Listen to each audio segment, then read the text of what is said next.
नमस्कार दोस्तों, जय श्री राम, जय हनुमान। आज हम बात करेंगे पूजा स्थान की, यानी कि वास्तुशास्त्र के अनुसार किस दिशा में हमें पूजा का स्थान रखना चाहिए। शुरुआत करने से पहले अगर आप इस चैनल पर नए हैं और आपको इसी तरह के नए नए वीडियोज एक ऑथेंटिक डॉक्यूमेंट के साथ देखना पसंद करते हो तो आपसे अनुरोध रहेगा कि आप हमारे चैनल को प्लीज़ सब्सक्राइब करना ना भूलें, ताकि लाखों की भीड़ में आप हमेशा हमें आसानी से ढूंढ सके और हम आपको मिल सके।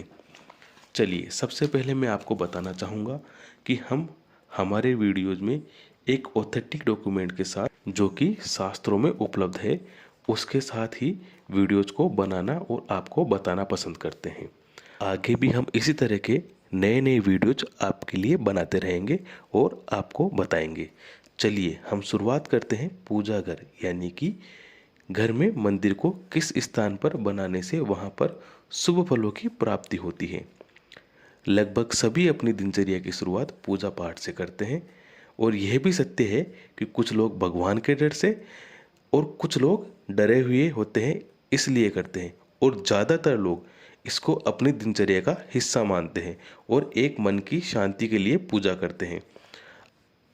अगर यही मन की शांति तब दुगनी होती है जब हम ध्यान और पाठ लगाकर सही दिशा में खड़े रहे और वहाँ से हमें पॉजिटिव एनर्जी की प्राप्ति हो, तो वह मन की शांति और प्रबल हो जाती है। और अगर हम इसी तरह गलत दिशा में खड़े रहकर या बैठकर ध्यान लगाते हैं तो वहाँ गलत दिशा में बैठने पर वहाँ की गलत और नेगेटिव ऊर्जा हमारे मन और दिमाग को दुर्लभ करने का कोशिश करते हैं। और वास्तुशास्त्र में इसी संबंध को पूजा से जोड़ा गया है। शास्त्रों में अगर आप देखोगे तो जहाँ तक हो सके वैज्ञानिक दृष्टिकोण के साथ बात करते हैं और उसे धार्मिक भावनाओं से जोड़ा जाता है, जिससे व्यक्ति को अपने धार्मिक जीवन को निभाने के साथ साथ एक साइंटिफिक तरीके से प्रकृति के साथ हमेशा जुड़ाव बना रहे और प्रकृति से हमेशा पॉजिटिव एनर्जी को प्राप्त करता रहे।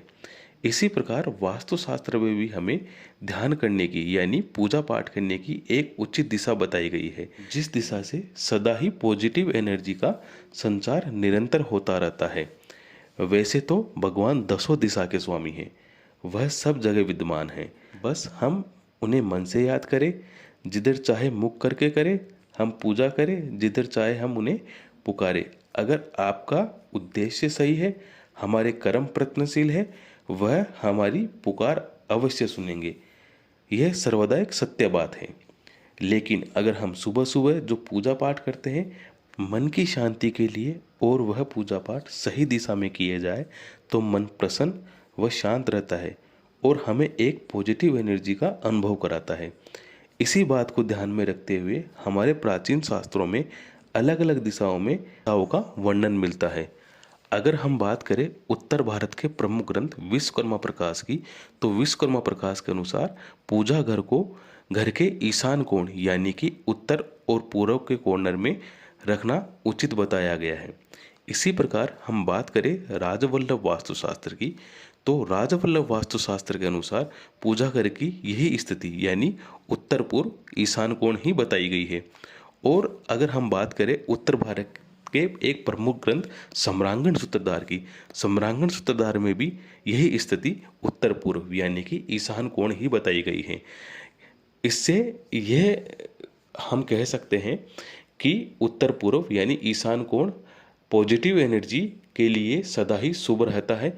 अगर हम वहाँ खड़े होकर या बैठकर अपना पूजा का ध्यान लगाते हैं तो मन को एक शांति का अनुभव होता है और चित्त हमेशा प्रसन्न रहता है। इस प्रकार हम कह सकते हैं तीनों जो ग्रंथ उत्तर भारत के प्रमुख ग्रंथ हैं उसके अनुसार हमेशा पॉजिटिव एनर्जी का फ्लो नॉर्थ ईस्ट यानी ईशान कोण की ओर से रहता है, और इसी पॉजिटिव एनर्जी को हम सुबह सुबह ध्यान लगाकर, मन लगाकर अगर दिन की शुरुआत करते हैं तो उस पॉजिटिव एनर्जी का प्रभाव हमारे शरीर पर पूरे दिन रहता है और वह पॉजिटिव एनर्जी हमारे पूरे दिन को अच्छा बनाती है। अतः मित्रों, घर पर मंदिर यानी पूजा घर को सदैव ही उत्तर पूर्व की ओर यानी कि ईशान कोण की ओर बनाना चाहिए, जिससे सुबह सुबह उस दिशा में बैठकर ध्यान और पूजा करने से एक प्रसन्न चित्त के साथ हमारा पूरा दिन व्यतीत हो सके। हमने पूरा पूरा प्रयास किया है कि वास्तु के अनुसार किस दिशा में मंदिर होना चाहिए और क्यों होना चाहिए। फिर भी अगर आपको मन में किसी भी प्रकार का संशय हो तो आप हमें कमेंट बॉक्स में कमेंट करके बता सकते हैं। हम आपके संशय को दूर करने का पूरा पूरा प्रयास करेंगे। आशा करता हूँ आपको ये हमारा वीडियो पसंद आया होगा। मिलते हैं अगले वीडियो में एक नए टॉपिक के साथ। तब तक के लिए जय श्री राम, जय हनुमान। धन्यवाद।